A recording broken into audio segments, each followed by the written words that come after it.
welcome to our noon edition of Arirang News, coming to you live from Seoul. I'm Kim Mo-gyun.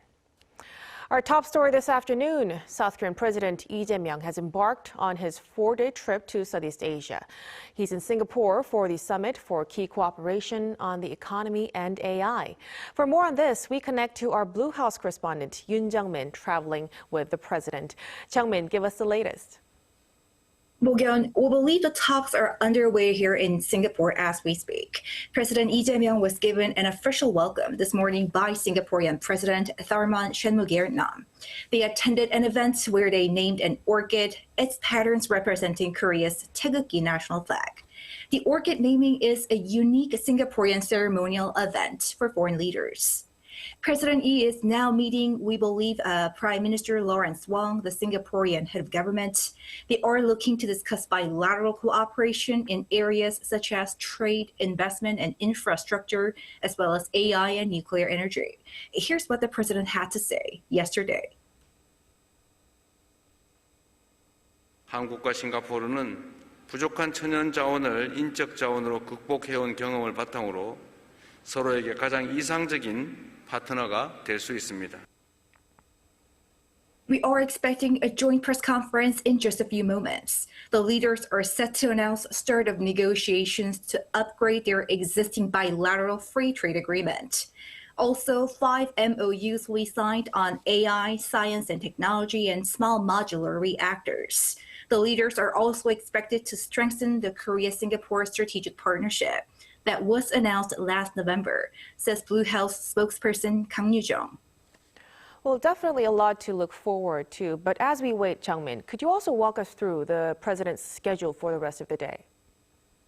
Sure, Mo-gyun. So President Lee will attend an AI Connect summit for a dialogue with industry leaders. A number of industry leaders from both Korea and Singapore are expected to discuss ways to promote related cooperation between the two countries.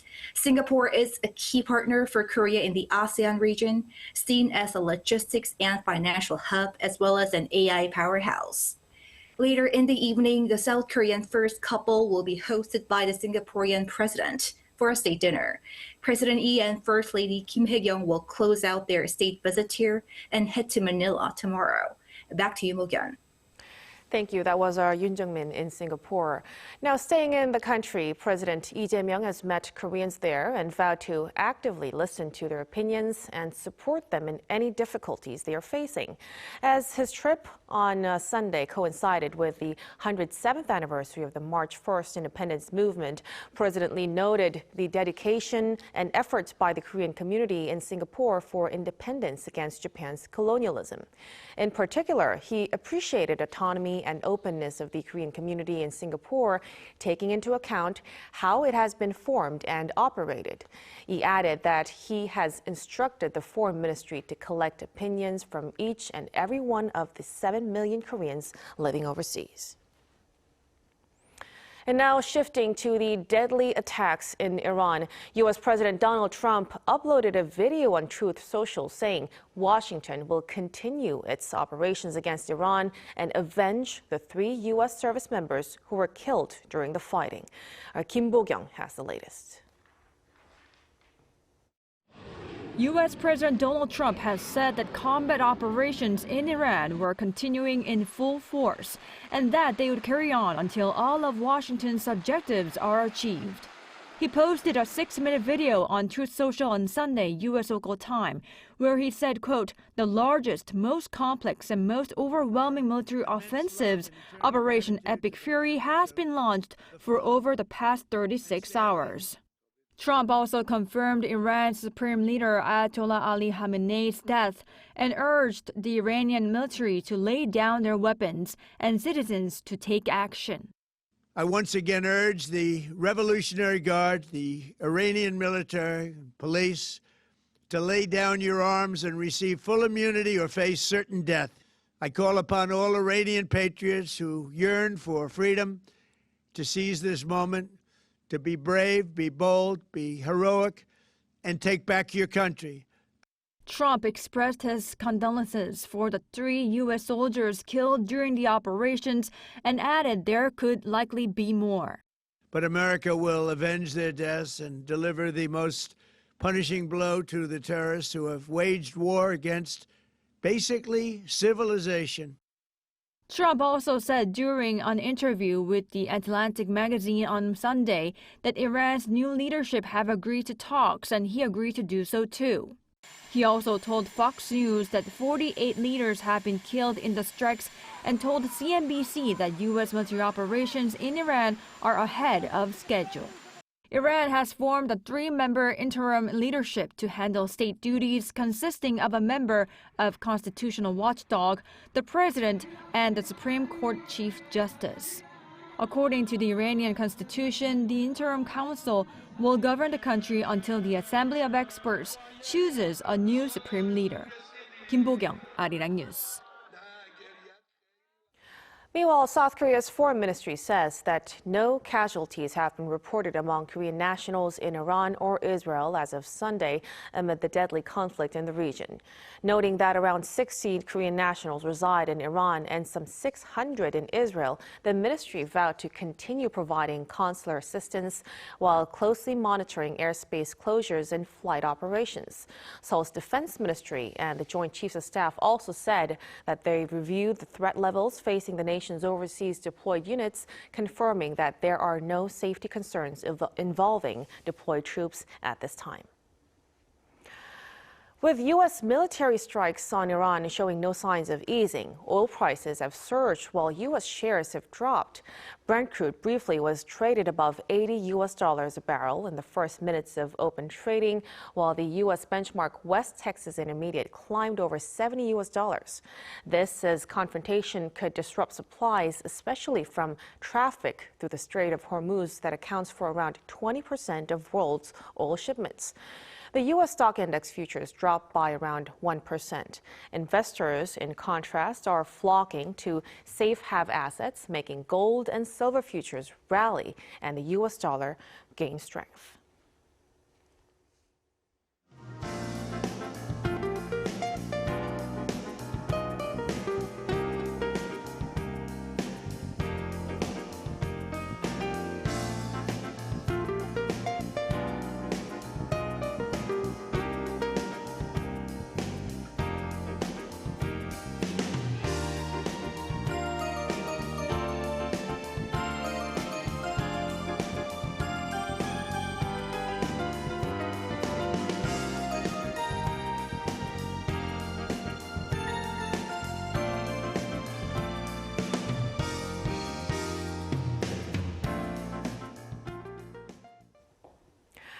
Welcome to Arirang TV's special coverage of the South Korea-Singapore summit. I'm Kim Mo-kyun. As we speak, President Lee Jae-myung and Singaporean Prime Minister Lawrence Wong are holding their summit talks in Singapore. Following the meeting, the two leaders are expected to witness the signing of several memorandums of understanding before delivering a joint press statement on the outcomes of today's discussions. We will bring you these significant moments live, so do stay tuned. Now, to give you some background, the latest sit-down marks President Lee's second summit with Prime Minister Wong since taking office, and today's talks are widely seen as a pivotal moment in advancing bilateral cooperation in future-oriented industries. Now, at the top of the agenda is artificial intelligence.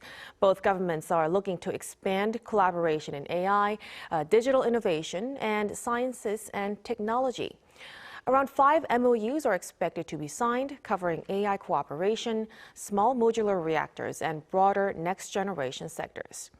Trade is also high on the agenda, and the leaders are expected to agree to launch negotiations to upgrade the existing free trade deal between the two countries.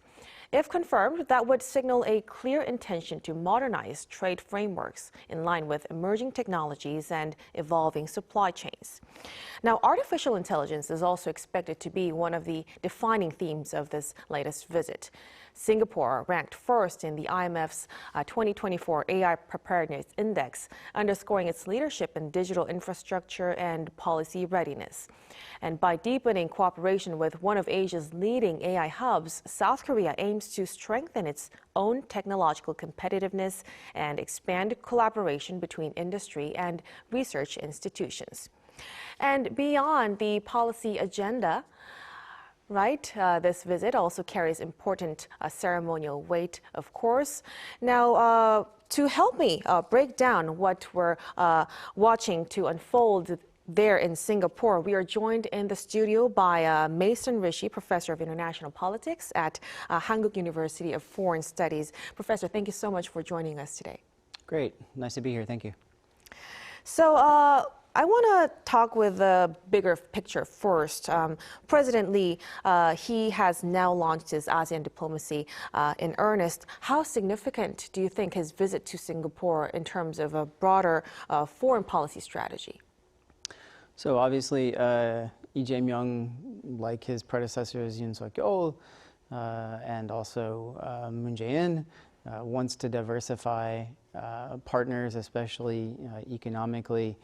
And Singapore is a good fit for that, a great fit for that, of course, within ASEAN and within Southeast Asia more generally. And of course, this is one stop on his swing through Southeast Asia. Lee will then continue on to the Philippines, which is also a burgeoning and important state in Southeast Asia. You know, the background for this, I think, are a number of different things. First of all, there's just a trend towards this type of economic diversification by middle powers all over the world, including here, South Korea. Also, the background for that, among other things, being U.S.-China rivalry and middle and small powers wanting to find a way to sort of navigate between some of the tensions between Washington and China and the way that they play out in terms of either of those countries sort of trying to force choices on states. They're trying to diversify those connections with other states so they don't have to make some of those difficult choices.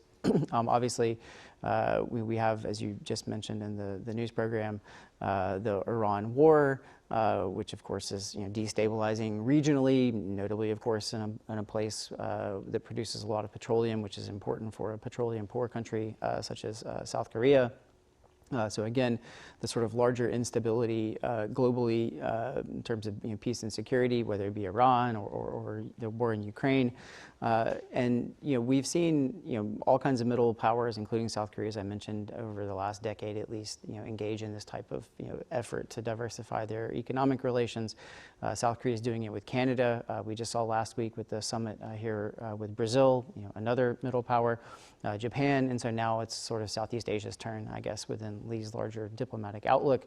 So, how significant of this? It's important, but I would say moderately so, right? There's no replacing the United States. There's no replacing China. An enhanced strategic partnership with Singapore is important, but it's not going to be a game changer. I guess the last thing I would throw out in terms of that sort of diplomatic issue is, of course, we should remember June of 2018 was the Singapore summit between Donald Trump and Kim Jong-un, and I can't help but think that somehow or other Lee Jae-myung would like to see perhaps a redux of that. I don't think it's in the cards necessarily, but certainly that role that Singapore played in facilitating that meeting, I think obviously has made Singapore even more on the map for South Korea than it might otherwise have been. Right, definitely a very important player indeed. Now, as the leaders are expected to launch negotiations to upgrade their existing free trade agreement, how significant would the agreement be in practical terms, Professor, especially given the rapid evolution of digital trade and emerging technologies lately? Yeah, again, so I think important, but moderately so. The trade volume between Singapore and South Korea is roughly $55 billion annually, with South Korea having a small surplus of, I think, $1.5 or $2 billion. So again, it's a meaningful partner country, but not one that's going to dramatically change economic fortunes for South Korea one way or another, at least in the sort of current way of looking at things. South Korea exports to Singapore integrated circuits, ships, that's an important part of it. Also petroleum products, and which South Korea imports the petroleum here or the gas here, and then converts those into finished products, which are then sent to places that need those types of industrial inputs into their own economy, Singapore being one of them. Singapore is also a supplier of some integrated circuits that go into Korea's consumer electronics and into its supply chain, so it matters in that regard. Singapore also is an export hub to South Korea for plastics, electronics, and even also some chip-making equipment, which is therefore also important for South Korea. Beyond the sort of trade part of the story, there's also the investment part of it. And Singapore is a trade hub. It's an investment hub in Southeast Asia. So not only for Singapore and for Singaporean countries, but also for other countries in ASEAN who like the political stability there, who like the regulatory environment there. So it's a really important hub for any country that wants to try to have its businesses do business in Southeast Asia. I think the big question really going forward is not so much the trade volume or even the investment part of the equation, but it's really these frontier tech areas, and obviously that's going to be significantly on the agenda here. You mentioned it with respect to AI. And so we'll see, how that plays out. South Korea Singapore is an important place for AI regulation, AI governance. It's a data hub, again, also for Southeast Asia. It's also an important player in the world of robotics and increasingly in digital services, intellectual property rights, small modular nuclear reactors, and that type of thing. So how South Korea under Lee and Wong sets the stage for the development in these areas, I think will probably tell us more, or at least potentially be more impactful than the sort of traditional trade volume and investment volume issues. Right, and especially South Korea and Singapore are both two countries that have a lot of strength when it comes to economic aspects. When we look at the structure, economic structure of both countries, Professor, where do you see the strongest areas of synergy when we collaborate with Singapore? Yeah, so again, to go back to a part of the equation, I think it involves investment diversification. Singapore has certain areas, where it wants to invest, so it's not overly invested in certain sectors and in certain types of businesses and in certain states. And the same thing is true of South Korea, right? South Korean businesses want to be invested in certain areas that are important for them, but they don't want to be overly invested either. So they can be each sort of provide some diversification in their investment efforts. As I mentioned, also Singapore is an important data hub. Data is obviously critical for the development of artificial intelligence. So that data hub and the regulatory environment and the governance environment of data and how that feeds into AI is an important place where Singapore has something to offer. Singapore has excellent science and technology bases, both in the private sector and in universities and research institutes. So they're also in the areas of artificial intelligence, quantum computing, robotics, again, which are also areas where South Korea has strengths. There's potential, complementarity, or at least, ways in which they can cooperate for value added. Singapore is a growing investor and a growing part of the space launch ecosystem, which is, of course, being increasingly privatized. And as I mentioned, also small modular reactors. Singapore is a city-state. It's not particularly large. It doesn't have space for huge amounts of solar, or for huge amounts of hydro, or large sort of traditional bespoke nuclear reactors. So the energy security for a country like Singapore is perhaps somewhat more fragile than it would be for larger states. And insofar as South Korea is trying to be, and in some sense succeeding in being on the leading edge of some of the development and rollout of small modular reactors, that's the type of energy input that could provide an extra form of energy security for a country like Singapore, which matters, of course. As I mentioned, also shipping. South Korea is, of course, a major shipping constructor, and Singapore is one of the world's most important ports, and is an important hub for the global shipping industry as a major port, and even agriculture. I was in Singapore years ago. This was, I think, pre-COVID, and it was interesting. All over the buses in the city, and even in some of the metros, there you saw advertisements for South Korean strawberries, which I thought was kind of interesting, and it made me a bit puzzled as to why Singapore would need or would want to import strawberries from South Korea, but they did. And indeed, I'm expecting some things to come out of this meeting between Lee and Wong dealing with sustainable farming and sustainable agriculture. Right. It really seems cooperation in the agriculture is also expanding. Now, let me circle back to artificial intelligence again, Professor. So, of course, artificial intelligence is one of the key items on the agenda for cooperation. I wonder, how do the strengths of the two countries actually complement each other in these emerging sectors? Yeah, so one of the things, of course, is that South Korea is a major chip maker. And so the semiconductors, the integrated circuits that South Korea produces, notably on the cutting edge in areas such as high bandwidth memory, feed into the AI ecosystem in terms of putting together these GPUs that allow the training of the AI models, and in that sense, it's a very important part of that overall ecosystem, which Singapore, as a very high-tech country with a huge amount of investment in data and a highly digitalized economy, and also as a nimble economy, also wants to find niches in this larger growing AI ecosystem. Obviously means that Singapore is an increasing destination for the expertise and the excellence that South Korea has in that part of it. Obviously, the flip side of it is you can't do anything really with artificial intelligence without having the data to train it. And as I mentioned, Singapore is an important data hub in Southeast Asia. On a government level, an administrative level, on a business level, research and development level. It's an important part of that. It's a stable country. It's a well-governed country. And in that sense, it's an important data hub, and that data feeds into these AI models. And so that's a way in which I think that we can see Singapore not only for itself, but also as a gateway to Southeast Asia being an important part of this sort of AI side of the equation. And so that's important. Then you have the robotics dimension, where again, also in some cases, AI feeds into it, as AI helps the robots in manufacturing and other processes function more efficiently, and in some cases more autonomously.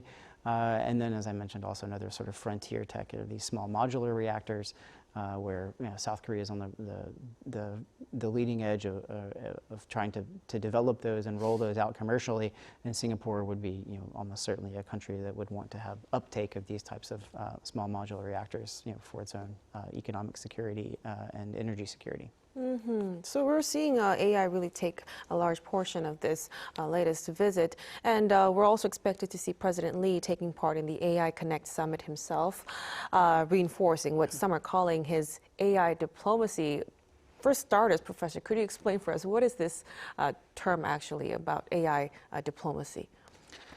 Well, AI diplomacy is a fancy way of saying that Lee is out there trying to facilitate Korean businesses' entry into marketplaces, and to essentially use the sort of stamp of the president to say, we as a country, South Korea, are behind this economic sector, and then we're there not only to help our own businesses find their way into other marketplaces, but also we're supporting them once they're doing so, and that you're not just buying or entering into a relationship with a private sector business. You're entering into a relationship that has some sustainability behind it, and has the power of the state behind it, and not just businesses themselves.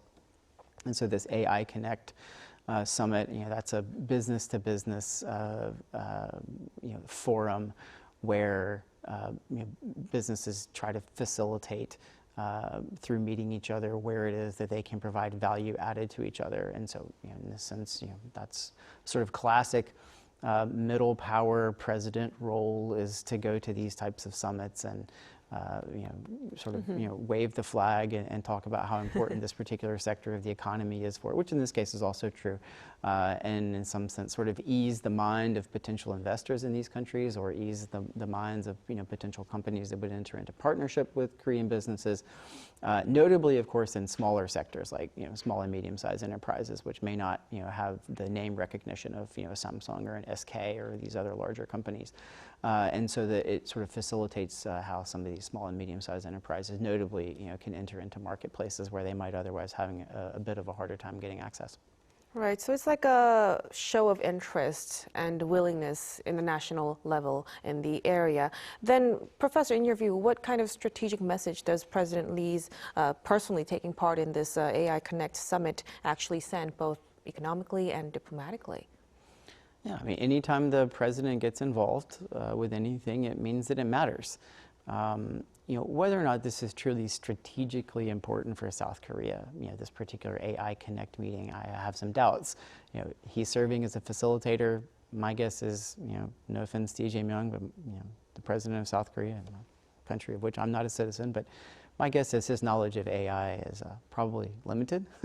So he's not there to sell products. He's not there to show his particular knowledge of these types of issues in any deep way. He's there to say, at least as long as I am the president, we're going to be behind our businesses. And so, whether that's a large global icon like Samsung or SK, or whether that's an up-and-coming startup in a startup ecosystem here, or an established small and medium-sized enterprise that might be trying to grow a little bit into a different area, he's there to say, our country is here through regulatory frameworks, through trying to facilitate business connections, through making sure that the credit availability is there and financing mechanisms, et cetera, that we're there to support our businesses because we think that they can do important things not only for us South Koreans and for South Korean businesses, but also for these other companies as well.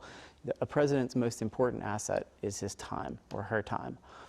And so by going to these types of summits, you're signaling simply by the expenditure of time that this area matters. Definitely.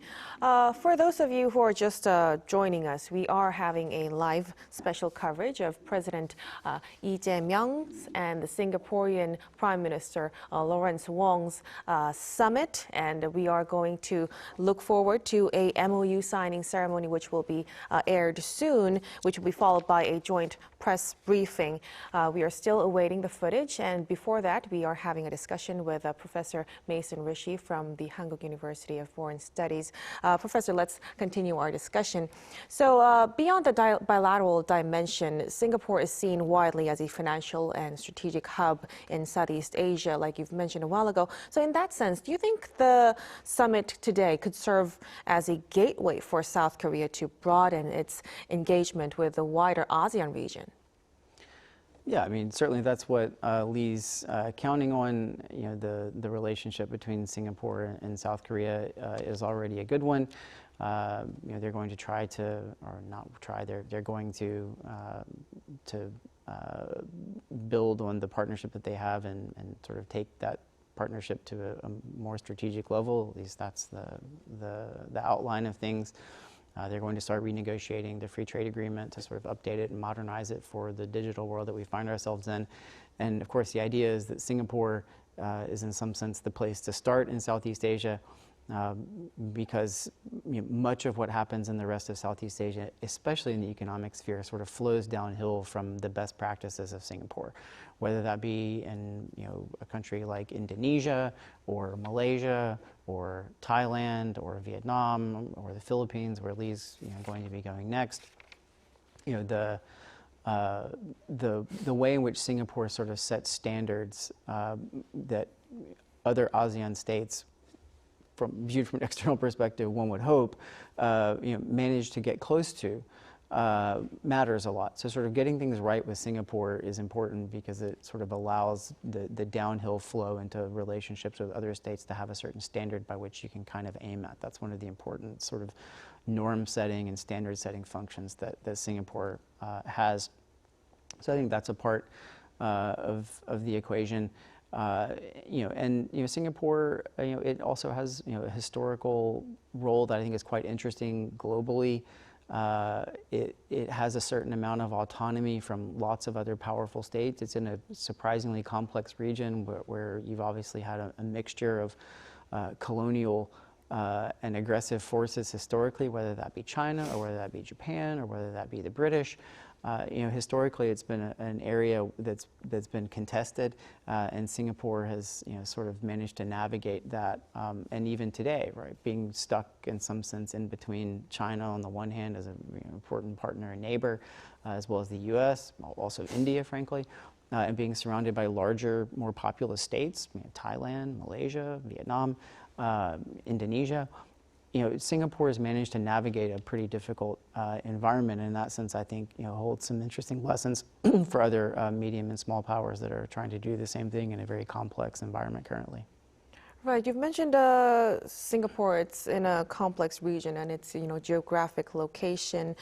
Considering that, South Korea's relationships with other countries in the region, unlike them, ties between Seoul and Singapore have notably been stable with very few points of friction, I believe. So, Professor, how important is that kind of trust and predictability? What kind of role would that play in sustaining long-term cooperation between the two countries? Well, it's obviously really important. Both, Singapore in particular, really, because of its size. I mean, it's a city-state. I think memory serves, it's roughly a population of 6 million. It's a small country, and it really relies on extremely effective government, extremely effective administration of its state apparatus, as well as the sort of larger society there. Which is not to say, by the way, that it's democratic. It has a very complex, shall we say, relationship with democracy. But the point is, it has to in part survive and thrive off of a reputation for expertise, for rationality, for good governance. And the fact that it's been able to do so for so long has made it a trusted partner. And as long as Singapore manages to maintain and uphold that going forward, there's no reason for South Korea to believe that as a partner it might not be trustworthy. And one has to say that in a world right now where there are a lot of large powers out there acting in ways that seem perhaps less trustworthy than they used to be before, less loyal than they used to be before, even if a relationship with a trusted partner like Singapore isn't as important as any of those other countries, nonetheless, every stone that you lay on a path forward for your country is an important one. And Singapore, may be a small stone, but every stone that you're laying on this path forward in the relationship that you have with trusted partners is an important one. And so I don't see Singapore deviating from that path because it has an incentive to itself, continue to maintain that trustworthiness. That's part of the reason why you see what is, frankly speaking, a relatively draconian social order there. The authorities there, the governance in Singapore knows that its stability and its ability to thrive over time, really relies on a foundation of good governance and social order, and that those two things make Singapore stable and trusted in comparison to other places where that's, just to give you an example, a place like Thailand where that's not the case, even though Thailand has different advantages. Right? Right. So we are aware that the two countries, Seoul and Singapore, it has been enjoying diplomatic ties for more than 50 years, I believe. So how would you characterize the current state of relations between the two countries? Do you think we're looking at a primarily economic partnership or something that's more evolving into a strategic alignment? So I myself have used the word strategic and strategic partnership in this discussion that we've been having for the last 15 or 20 minutes. Strategic partnerships, I think, have as a term become somewhat devalued over the last 5 to 10 years. It seems like now everybody's a strategic partner with everybody, and so in order for a strategic partnership to matter as much anymore, now it has to be raised to the level of a comprehensive strategic partnership or a global strategic partnership or a special strategic partnership or a gold star strategic partnership. So I'm aware, let's say, of the fact that this term might be undergoing some great inflation, let's say. as a professor, this is something we have to worry about. Everybody gets an A, it seems like these days. So, you know, I just think we shouldn't oversell the relationship. It matters, obviously, you know, and yes, it's a strategic partnership, but at the end of the day, it really ultimately relies on the economic dimension of things. And, you know, I think it's critical that South Korea and Singapore are trying to advance that.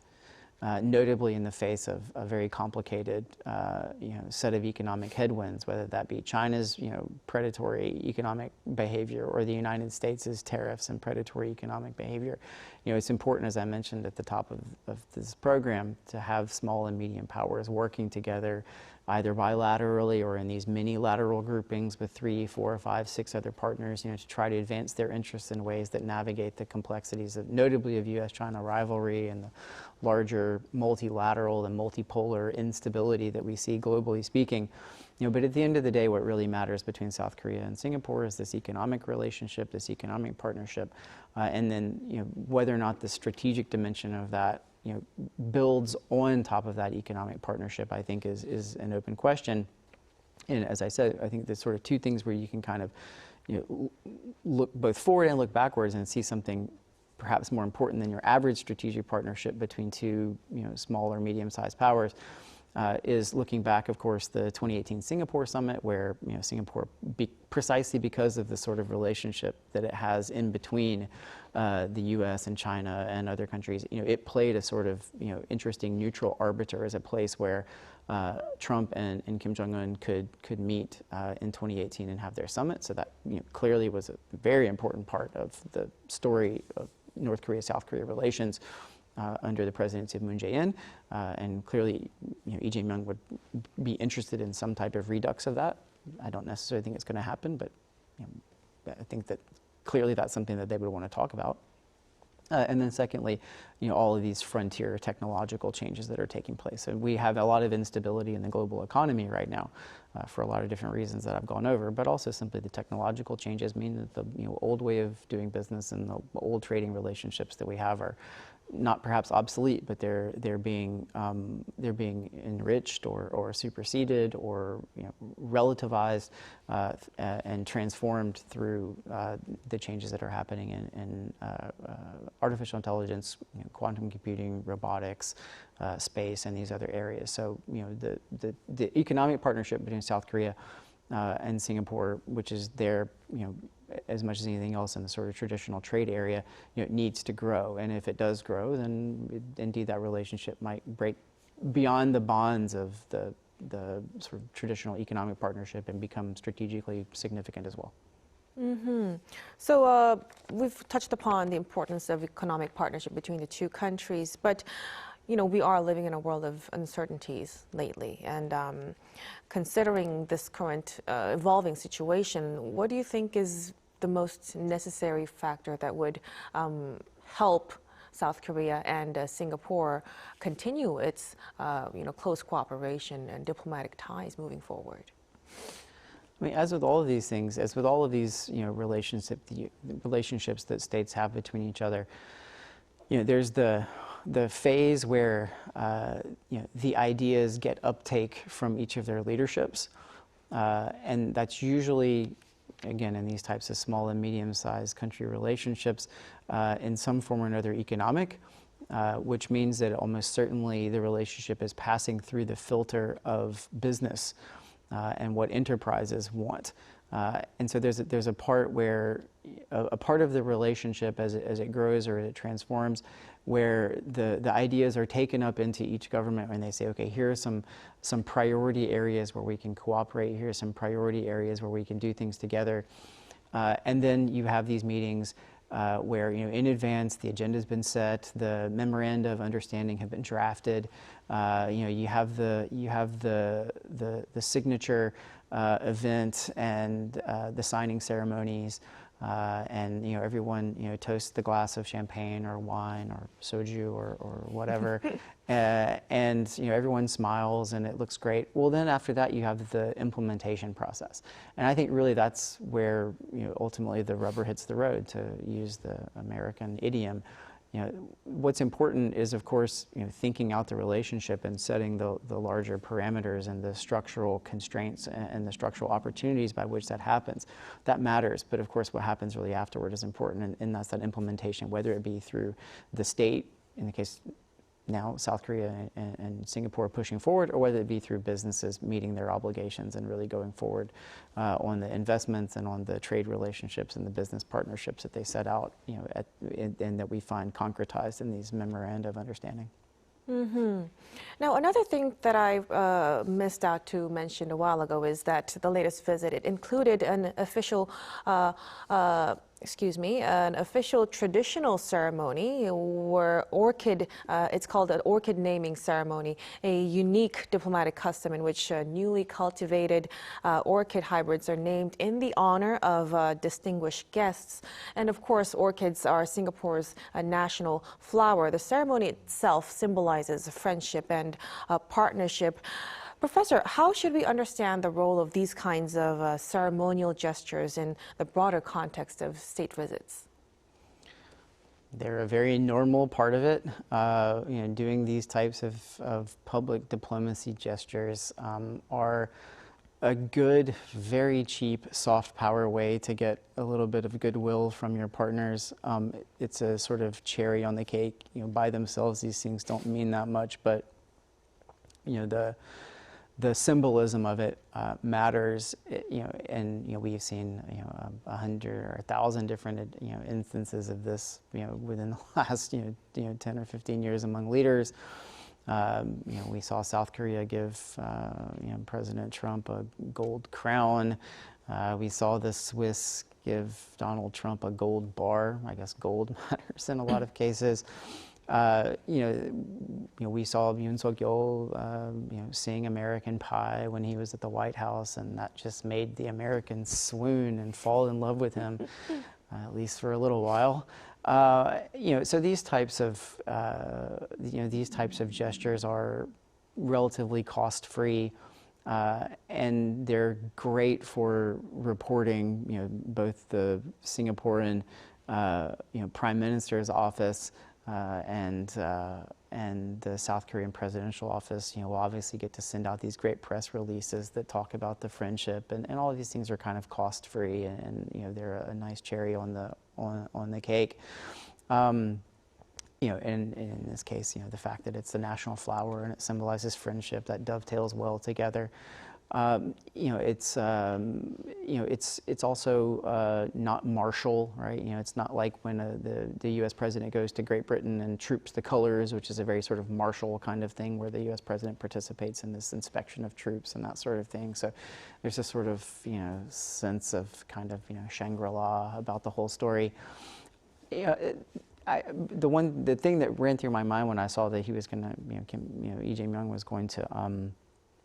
going to have a naming ceremony for an orchid, in which he's a participant, and it actually made me sort of alternately a little bit think of North Korea, where I know at least Kim Il-sung and I believe also Kim Jong-il, if I remember correctly, both had flowers named after them. I assume I don't know if it's the mugunghwa. I don't know if it's the same flower. I don't know if it's the same flower or not. But in any event, they named flowers after themselves. They had these cultivars of their national flower that they named after themselves, and they would actually, I think, had different versions of them in different colors and different breeds and hybrids and whatever else. And here I think it's nice that Lee Jae-myung is having a flower named after him by someone else rather than having to name a flower after himself. It's a sign, I suppose, of cooperation between well-governed states and those like North Korea, where obviously you have a tyrant who even something as small as naming after a flower after himself turns into a big national issue. Mm-hmm. So it really was a big sign of a friendly gesture in the national level. But, listening to the examples that you've just mentioned, Professor, this came to my mind. Then what about personal relations? Having these kinds of gestures, showing these kinds of gestures definitely would help in, making personal relations between the two leaders also deeper and build the rapport between the two.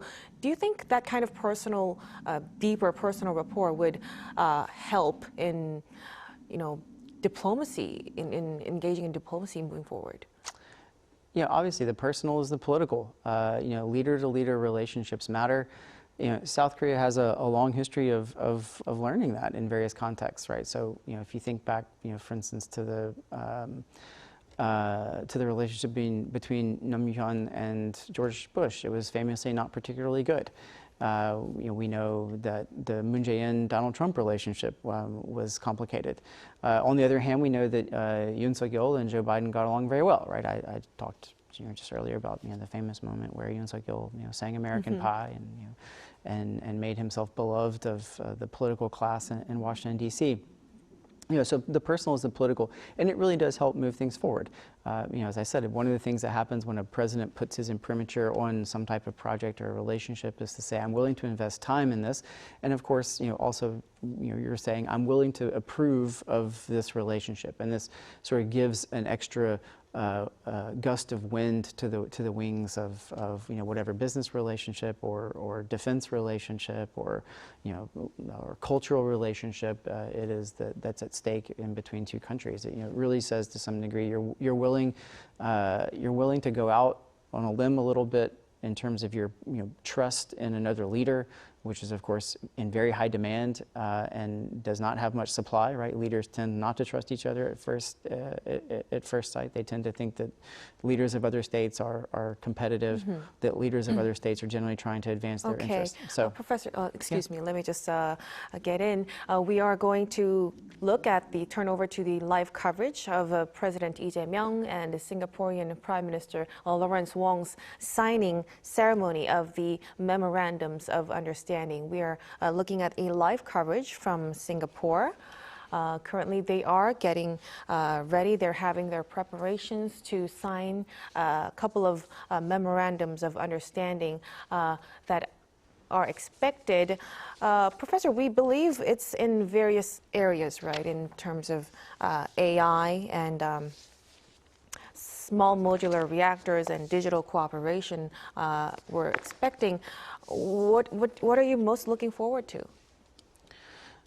I'm really going to look to see, where they're going to be on the tech side of things. What it is that, if there's any detail in these memorandum of understanding, once we have an idea of them on what's going to happen in the AI space. I think that's really the most important one. Thank you for that, Professor. We're going to listen to the speeches by the presidents themselves in Singapore. The Prime Minister and Minister of Science and ICT of the Republic of Korea, and Dr. Tan See Leng, Minister in charge for Energy, Science and Technology of the Republic of Singapore, to exchange the MOU on science and technology cooperation. 다음으로 과학기술 협력에 관한 양해각서 교환이 있겠습니다.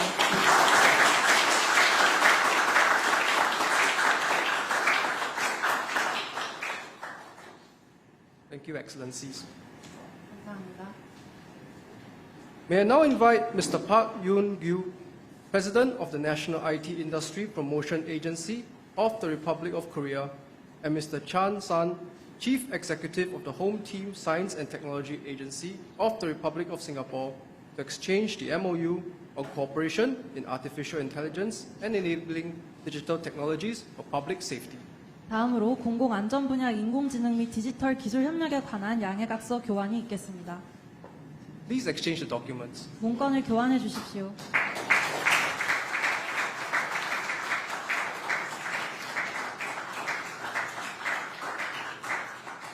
Thank you, Excellencies. 감사합니다.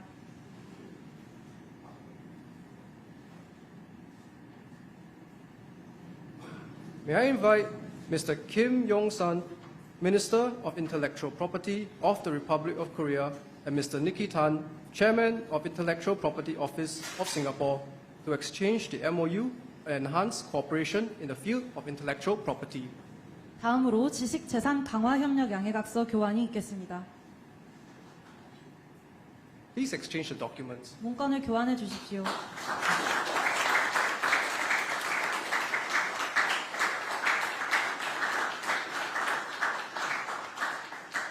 Thank you, Excellencies. 감사합니다.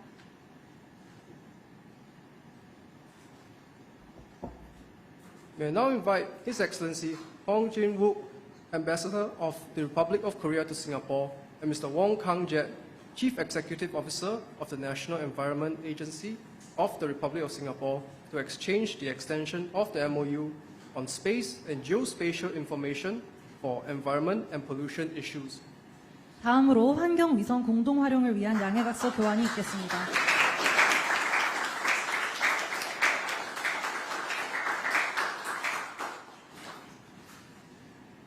Thank you, Excellencies. 감사합니다.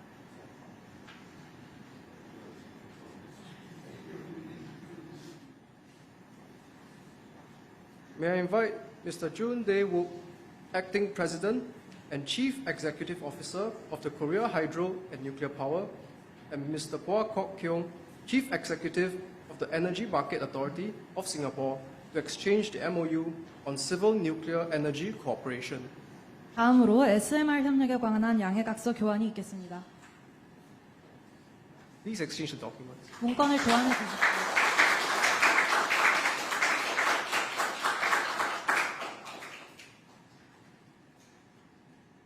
Thank you, Excellencies.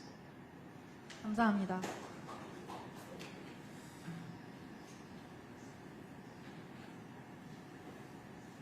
Thank you, Excellencies, ladies and gentlemen. We have come to the end of the exchange ceremony.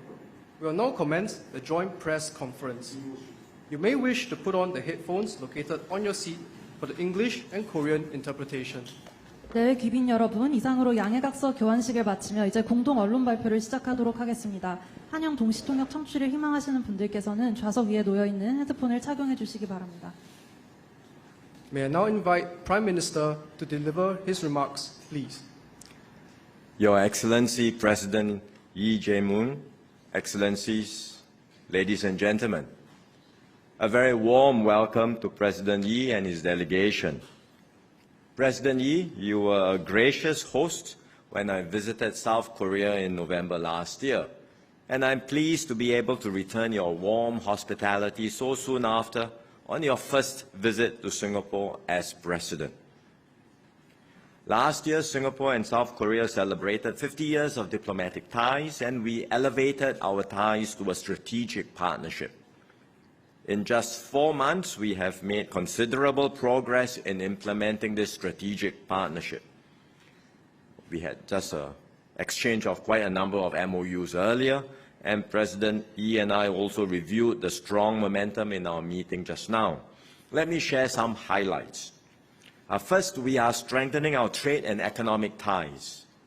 Singapore's investments in Korea have more than doubled since 2020. Companies like PSA, Singapore Airlines, and CapitaLand are deepening collaborations with Korean partners across logistics, aviation, and real estate. Korea's investments in Singapore have also grown steadily. Leading firms like Hyundai, Lotte Group, and Hanwha Ocean are not only doing more here, but also using Singapore as a hub to access opportunities across Southeast Asia and beyond. This robust growth builds on the strong foundations laid by the Korea-Singapore FTA, which entered into force in 2006. Over the past 2 decades since then, the global trading landscape has evolved significantly, with greater emphasis on supply chain resilience, digital trade, and the green transition. And so President Yi and I agreed to upgrade our FTA to ensure it remains forward-looking, relevant, and beneficial to our businesses and workers. Second, we are partnering each other to advance our green ambitions. Securing sustainable and reliable sources of clean energy will be critical to both our countries. Singapore is studying the potential of nuclear energy as part of our longer-term energy mix, and we hope to learn from Korea's expertise and experience. We have commenced negotiations on a nuclear cooperation agreement, and I look forward to its swift conclusion. Third, we are working together at the frontier of technology. Our new MOUs will facilitate joint research and talent exchanges in areas like advanced manufacturing and other high-value sectors, ensuring we remain competitive and innovative. President Yi and I also agreed to deepen cooperation in artificial intelligence, or AI, and to work towards a bilateral framework for specific areas of AI collaboration. We will also work together on areas of common interest in the wider digital domain. And at the same time, our agencies will strengthen cybersecurity cooperation so that we can seize the opportunities of this digital age in a safe and trusted manner. Fourth, we are bringing our civil servants closer together. Later this year, Singapore will host the inaugural edition of the Singapura program, a bespoke program for South Korean senior officials to exchange experiences and best practices. Next year, we hope to start a broader civil service exchange program to promote two-way interactions and deeper institutional linkages. These initiatives will build stronger relationships between our policymakers and facilitate even closer collaboration in future. Finally, our people-to-people ties are flourishing. South Korea is a global cultural powerhouse. Singaporeans are avid fans of K-drama and K-pop, and many travel to Korea to experience your rich culture and heritage firsthand. The Korean band BTS is performing here at the end of the year, and I understand that Singapore is their longest stop in Asia outside South Korea and Japan, so we look forward to welcoming them. Singapore, of course, is much smaller than Korea, but I'm glad that interest is just as strong in the other direction.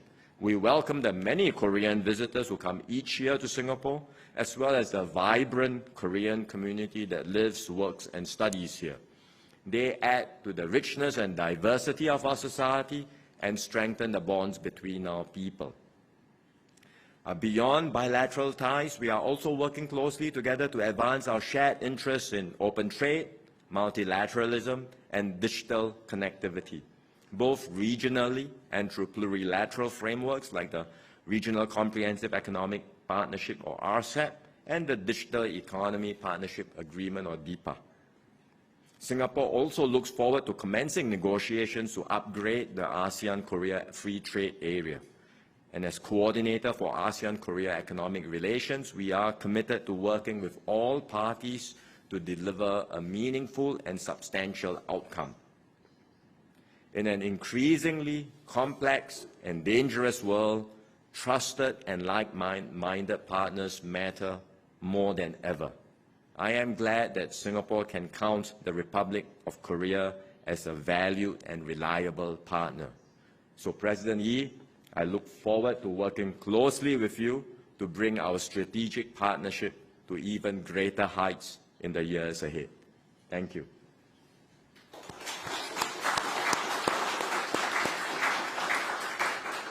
Thank you, Prime Minister. May I now invite His Excellency Lee Jae-myung to deliver his remarks, please. 감사합니다, 총리님. 이제 대한민국 이재명 대통령님의 말씀을 청해 듣겠습니다. 존경하는 로렌스 웡 총리님, Honorable Prime Minister Lawrence Wong and the people of Singapore, 이런 따뜻한 환영에 대한민국 I'm very 국민들을 thankful for your 대표해서 warm welcome 감사의 and to be 말씀을 드립니다. here on behalf of the Korean people. 작년 11월 서울에 Just 이어 4 months 4개월 after our 만에 meeting in 양국 Seoul last 정상회담을 November, and to hold this 싱가포르에서 bilateral 개최하게 summit 돼서 in 매우 Singapore is 뜻깊게 profoundly meaningful. 한국과 싱가포르 The Republic of 양국은 Korea and 지난 Singapore, 세기 over the past 국가 century, 건설과 during the processes 근대화 of 과정에서 nation 제한된 building and 자원, modernization, have 비정학적 demonstrated the resilience to turn limited resources and geopolitical challenges into stepping stones for development, growing into exemplary middle powers. 저와 총리님은 The Prime Minister and I 21세기 shared the 초불확실성의 view 시대라는 that in 또 navigating 다른 the 도전을 challenges 헤쳐나가는 of the 과정에서 21st century, an 양국이 era of 신뢰할 수 ultra 있는 파트너가 될 uncertainty, 수 있다는 our 데 two countries can 뜻을 become 모았습니다. trusted partners. 이에 따라 Accordingly, building upon the strategic partnership elevated on the occasion of the 50th anniversary of diplomatic relations last year, we have agreed to further deepen bilateral cooperation. While further strengthening the economic linkages that have driven, we have agreed to accelerate innovation in future high-tech sectors such as artificial intelligence and to reinforce the foundation for cooperation in defense and security. To this end, our two governments have issued 1 declaration and signed 5 memoranda of understanding. Moving forward, we will maintain even closer communication and implement these initiatives with speed and determination. Allow me to outline the key outcomes of today's summit. First, as countries that have led the regional free trade order, we have agreed to further strengthen economic solidarity, economic security cooperation, and strategic investment collaboration. To this end, we have agreed to launch negotiations to improve the Korea-Singapore FTA and have just signed a joint declaration. As we mark the 20th anniversary of the FTA's entry into force this year, we have agreed to upgrade the agreement so that it fully reflects changes in the trade and economic security environment as well as technological advancements. We have also agreed to pursue closer investment cooperation in a more strategic manner. The investment partnership MOU signed between the Korea Development Bank and Seviora, the asset management group of Singapore Sovereign Wealth Fund, we will lead this investment cooperation. As investment increases in Korea's promising small and medium-sized enterprises and emerging industries, the shared growth of our two countries will become even more robust. We have also agreed to conclude a Smart Farm Cooperation MOU at an early date and to expand cooperation for sustainable agricultural development based on advanced technologies and for strengthening food security. Second, we have agreed to expand comprehensive cooperation in high technology and energy security. To deepen AI cooperation, we will pursue the conclusion of an AI cooperation framework which will help secure momentum for collaboration, including industrial innovation based on physical AI and expanded research and investment in real-world AI applications. I expect that the AI capabilities and innovative industrial ecosystem of Korea and Singapore will generate synergy and further accelerate AI development in the region. In addition, through the MOU on cooperation in AI and digital technology in the public safety sector and the MOU on strengthening intellectual property cooperation signed today, cooperation between our two countries to enhance AI utilization capabilities in public safety and administrative services will further strengthen. This will serve as an important stepping stone toward realizing our shared vision of AI for all. We have also signed the Science and Technology Cooperation MOU to strengthen cooperation in quantum computing, space and satellite technologies, on Environment and Satellite Joint Utilization MOU to share and verify environmental satellite data for quality research, and an SMR Cooperation MOU to jointly develop small modular reactor business models and share related information. Building on today's achievements, I hope to further solidify our existing cooperation in trade, investment, infrastructure, while expanding the horizon of bilateral cooperation into promising future sectors like AI, nuclear power, and advanced science and technology. Third, we have agreed to further expand cooperation in the security sector and to continue cooperation for regional peace and stability. We have agreed to expand ongoing joint research in defense and technologies, to continue discussions on strengthening defense capabilities based on advanced technologies. We will also further strengthen coordination in responding to transnational crimes such as online scams and cyber threats. The Republic of Korea will actively support Singapore in its role as ASEAN chair next year.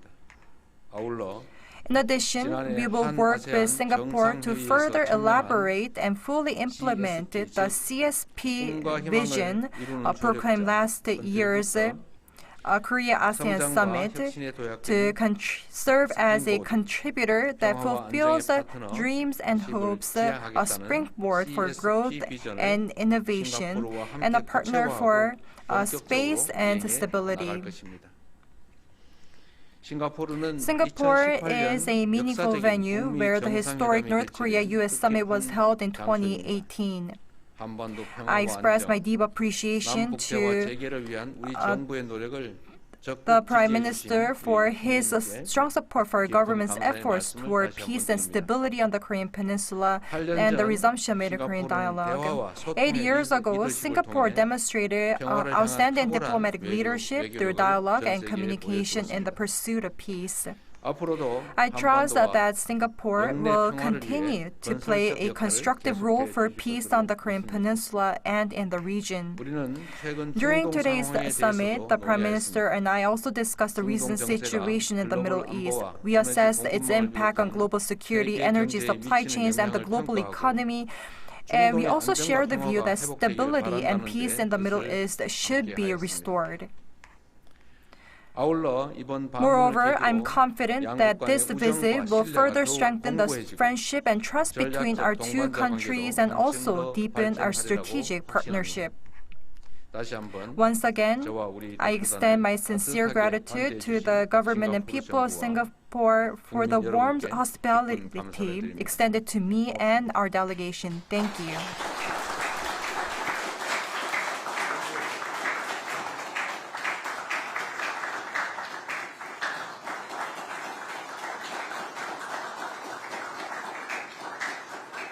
Thank you, Excellencies.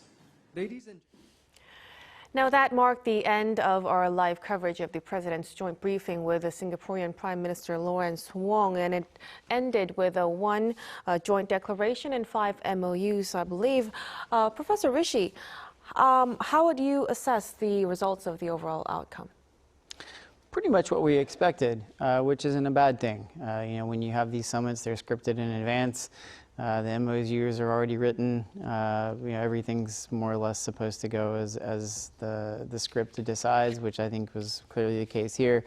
And I think that's a great sign for Lee Jae-myung, right? Singapore is not the world's most important place, but every little step counts. Every strategic partnership matters at least a little bit.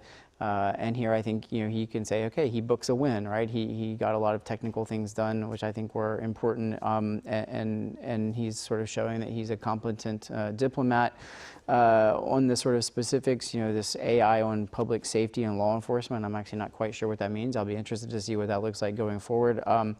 I made some notes, the space and geospatial cooperation for the environment, notably on air quality. As someone who lives in South Korea and experiences the occasional bad air quality, and as Singapore, which also has that problem, I hope that they're able to figure out some solutions to that. One of the things, I think maybe arguably the most important thing, or the most interesting perhaps for me, was this MOU on civil nuclear energy cooperation, which both leaders talked about, and Lee Jae-myung even in more specificity talking about small modular reactors. I think that's really important. And then, science and technology cooperation, how it is that they move that going forward, I think matters a lot. These MOUs seem like they were kind of technical, but I will say they did seem like there was a lot of coherence there, where you had, data, digital, intellectual property rights, and all of that being backed up by energy, which is, necessary to feed into the training for the AI, science and technology. It all fits together. The investments, facilitating small and medium-sized enterprises being involved in this ecosystem, the larger context of the intent to update their FTA. And then, of course, the two things geopolitically, I think, that came out of it that were interesting were, a direct mention by Lee Jae-myung of the Singapore summit 8 years ago. We're coming up on the 8-year anniversary in June 12th of this year. It's hard to believe it's been that long. And then the Middle East, of course. And so there, obviously, you see how the geopolitics are in the background. Mm-hmm. So from, AI to, trade and also cooperation in the defense area, so a lot of agreements we're waiting for that. But for them to, move beyond just symbolism and actually become concrete, bring concrete results, what immediate follow-up steps do you think would be necessary? Yeah, so sort of following up on this, there's certain things that really it's the private sector that's going to have to handle, right? I mean, you set out the framework, you set out the MOUs, you get the government to provide, whatever administrative assistance is necessary to make things happen. But at the end of the day, the government, especially here in South Korea, doesn't direct where investment goes, right? That's primarily the job of companies. well, outside of the U.S.-South Korea relationship. But and here I think companies here, they're going to have to show their willingness to get involved, right? They're going to have to see where profit can be made, where value can be added, and how that can take place in the relationship with Singapore. So obviously the private sector has to get involved there. I think areas where we can really see, I think the governments, follow up with the implementation on this are just 3 areas that came right into my head right now. The first of which is cybersecurity, which the Singaporean Prime Minister mentioned. That's something where both countries, South Korea and Singapore, heavily digitalized, heavily online, heavy tech investment. Cybersecurity, best practices, cybersecurity exercise training, exchange of cybersecurity expertise, like setting up something regular, maybe at the Seoul Defense Dialogue or in other contexts going forward, I think could be really useful that the government could do. Secondly, university talent exchange. Both of them talked about that, notably in science and tech. Make it easy for people in Singapore to get visas to come to Korea and the reverse. Make it easy for researchers and faculty and students who are in Korea to go to Singapore. Make that as seamless as possible. Both countries have great administrative capacity, and so I think that's a place where you can look. And then again, these small modular reactors. I mean, obviously, businesses, Doosan Interoperability here in Korea, just giving an example, businesses are ultimately the ones driving this forward, but research funding comes in some cases from the government. I assume that's probably also the case in Korea as well.